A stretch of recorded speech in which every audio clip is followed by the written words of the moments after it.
வாரத்துல 7 நாள் மெயின் டிஷ்ஷ யோசிக்கிறத விட, இந்த சைட் டிஷ் யோசிக்கிற பாடே பெரும்பாடுப்பா. இனிமே உங்களுக்கு அந்த கஷ்டமே வேணாம். இந்த வீடியோவ பார்த்து அப்படியே செஞ்சுடுங்க. ஃபர்ஸ்ட்டு நம்ம பார்க்க போறது கொத்தவரங்கா பொரியல். கடாயில எண்ணெய், கடுகு, உளுத்தம் பருப்பு, கருவேப்பிலை, ஒரு வெங்காயத்த சேர்த்து பொன்னிறமா வதக்கிக்கோங்க.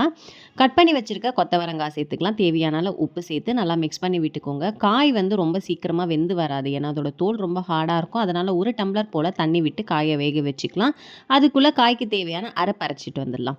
மிக்ஸி எடுத்துக்கோங்க. 2 பீஸ் தேங்காய், ஒரு 3 டேபிள் ஸ்பூன் அளவு வேர்க்கடலை எடுத்துக்கோங்க. 1 டேபிள் ஸ்பூன் அளவு சீரகம், ஒரு 5 பல்லு பூண்டு, காரத்துக்கு ஏற்ப மிளகாய் தூள் ஆட் பண்ணிக்கலாம். கொஞ்சமா மஞ்சள் பொடி, கொஞ்சமா பெருங்காயத்தூள் ஆட் பண்ணிக்கோங்க. காஞ்ச மிளகா ஒரு 2 கிள்ளி போட்டுக்கிறேன். இதெல்லாம் மிக்ஸி ஜார்ல தண்ணி விடாம இந்த மாதிரி கொர கொரப்பா அரைச்சு கொண்டு வந்துருங்க. இப்போ பார்த்தீங்கன்னா காயும் நல்லா வெந்து வந்துருச்சு. தண்ணி எல்லாம் சுத்தமா ட்ரைன் ஆயிடுச்சு. காயோட இது சேர்த்து நல்லா ஹை ஃப்ளேம்ல வச்சு மிக்ஸ் பண்ணி இறக்குனீங்கன்னா ஒரு சூப்பரான கொத்தவரங்காய் பொரியல் ரெடி ஆயிடுச்சு. எல்லா சாதத்துக்குமே செம்ம டக்கரா இருக்கும். அடுத்து நம்ம பார்க்க போறது உருளைக்கிழங்கு. எல்லார் வீட்லயும் காமனா செய்ற உருளைக்கிழங்கு. ஆனா இந்த மாதிரி கூட்டு ட்ரை பண்ணியிருக்கீங்களா? எண்ணெயில கடுகு, உளுத்தம் பருப்பு, கருவேப்பிலை, ஒரு வெங்காயத்த சேர்த்து வதக்கிக்கோங்க. கூடவே 2 மீடியம் சைஸ் தக்காளி எடுத்துக்கலாம். அதெல்லாம் நல்லா வதங்கினதுக்கு அப்புறமா இஞ்சி பூண்டு பேஸ்ட் சேர்த்து ரா ஸ்மெல்லாம் போற வரைக்கும் நல்லா கலந்து விட்டுக்கோங்க. தக்காளி ஸ்மாஷ் ஆனதுக்கு அப்புறமா உப்பு, மஞ்சள் பொடி, 1 டேபிள் ஸ்பூன் அளவு போல காஷ்மீரி மிளகாய் தூள், 1 டேபிள் ஸ்பூன் குழம்பு மிளகாய் தூள் சேர்த்து எல்லாம் நல்லா ஒண்ணு சேர்ந்து வர போல மிக்ஸ் பண்ணி விட்டுடுங்க. உருளைக்கிழங்க ஆல்ரெடி வந்து வேக வச்சு தோல் உரிச்சு வச்சிருக்கேன். அதையும் சேர்த்து நல்லா கலந்து விட்டுக்கலாம். லோ ஃப்ளேம்ல வச்சு ஒரு 2 நிமிஷம் போல விட்டுட்டு, ஃபைனல் டச்சப்பா கொத்தமல்லி தழை தூவி இறக்குனீங்கன்னா, ஒரு சூப்பரான கூட்டு ரெடி ஆயிடுச்சுங்க. சாம்பார், ரசம்னு, தயிர் சாதம் எல்லாத்துக்குமே செம்ம டக்கரா இருக்கும். கண்டிப்பா இந்த ரெசிபி நீங்க ட்ரை பண்ணுங்க. அடுத்து நம்ம பார்க்க போறது பீட்ரூட். எனக்கே பீட்ரூட் பிடிக்காது. ஆனா இந்த மெத்தட்ல செஞ்சா நானே இஷ்டப்பட்டு சாப்பிடுவேன். பாத்திரத்துல எண்ணெய், கடுகு, ஒரு வெங்காயத்த சேர்த்து நல்லா வதக்கிக்கோங்க. கட் பண்ணி வச்சிருக்க பீட்ரூட் தேவையான அளவு உப்பு சேர்த்து நல்லா மிக்ஸ் பண்ணி விட்டுக்கோங்க. காய் வேகறதுக்காக ஒரு 1/2 டம்ளர் தண்ணி விட்டுக்கலாம். காயெல்லாம் நல்லா சூப்பரா வெந்து வந்துருச்சு. இப்போ நடுவுல வந்து ஒரு 3 முட்டைய உடைச்சு ஊத்தி எல்லாம் நல்லா ஒண்ணு சேர்ந்து வரப்போல ஸ்கிராம்பிள் பண்ணிக்கோங்க. அது என்னமோ தெரியலங்க. இந்த முட்டையோட நம்மளுக்கு பிடிக்காத காய சேர்த்து மிக்ஸ் பண்ணோம்னா அமிர்தம் மாதிரி சாப்பிடுவோம். 1 டேபிள் ஸ்பூன் அளவு சில்லி பவுடர், 1 டேபிள் ஸ்பூன் அளவு குழம்பு மிளகாய் தூள், கொஞ்சமா பெருங்காயத்தூள் இதெல்லாம் நல்லா ஒண்ணு சேர்ந்து வர போல மிக்ஸ் பண்ணுங்க. லோ ஃப்ளேம்ல வச்சு குக் பண்ணுங்க. அவ்வளோதான் சூப்பரான பீட்ரூட் பொரியல் ரெடி ஆயிடுச்சு.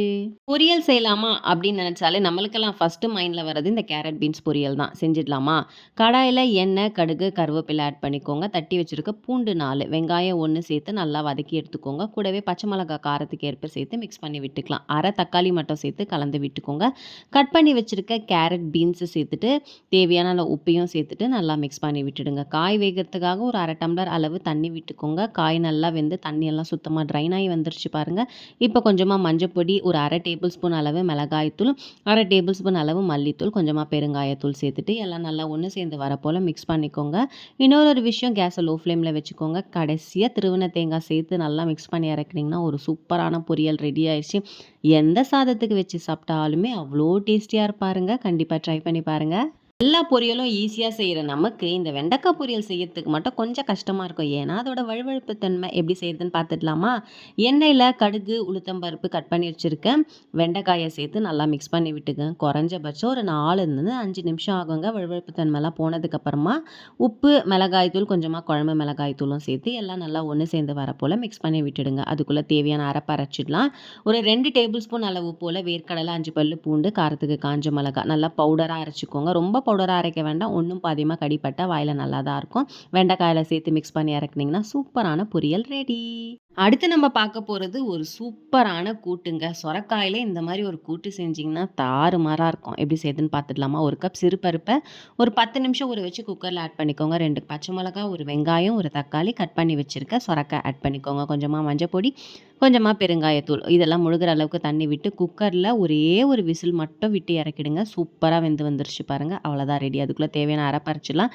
2 பீஸ் தேங்காய், ஒரு 4 பல்லு பூண்டு, 1 டேபிள் ஸ்பூன் அளவு சீரகம் நல்லா தண்ணி விட்டு பேஸ்டா அரைச்சு சொரக்காய் கூட சேர்த்து கேஸை லோ ஃப்ளேம்ல வச்சுட்டு தாளிச்சு கொட்டி இறக்கி நல்லா மிக்ஸ் பண்ணி இறக்குனீங்கன்னா ஒரு சூப்பரான கூட்டு ரெடி ஆயிடுச்சு. வத்த குழம்பு, புளி குழம்புக்கெல்லாம் செம்மையா இருப்பாங்க. கண்டிப்பா ட்ரை பண்ணி பாருங்க.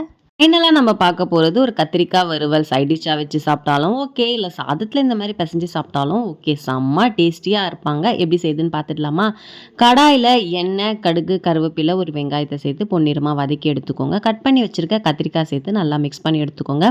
பாதி வதங்கினதுக்கப்புறமா உப்பு, மஞ்சள் பொடி, காரத்துக்கு மிளகாய் தூள் சேர்த்துக்கலாம். கொஞ்சமாக மஞ்சள் பொடி ஆட் பண்ணிக்கலாம். 1 டேபிள் ஸ்பூன் அளவு கரம் மசாலா, கொஞ்சமாக சீரகத்தூளும் சேர்த்துட்டு எல்லாம் நல்லா ஒன்று சேர்ந்து வர போல் மிக்ஸ் பண்ணுங்கள். நல்லா லோ ஃப்ளேமில் வச்சு குக் பண்ணுங்கள். அப்போ தான் வந்து காய் வந்து நல்லா வெந்து வந்துடும். இன்னும் மூடி போட்டு வேக வச்சிங்கன்னா இன்னும் பெஸ்ட்டு, சீக்கிரமாக வெந்து வந்துடும். அவ்வளோதான், அல்டிமேட்டாக வெந்து வந்துருச்சு. இதை சைட் டிஷ்ஷாக வச்சு சாப்பிட்டாலும் சரி, இல்லை நீங்கள் வடித்த சாதத்தோட மிக்ஸ் பண்ணி சாப்பிட்டாலும் சரி, டேஸ்ட்டு வேறு லெவலில் இருக்குங்க. கண்டிப்பாக ட்ரை பண்ணி பாருங்கள். இந்த எல்லா ரெசிபிக்கான உங்களுக்கு பிடிக்கும்னு நினைக்கிறேன். இன்னொரு இன்ட்ரெஸ்டிங்கான வீடியோவில் உங்களெல்லாம் சந்திக்கிறேன். பாய்.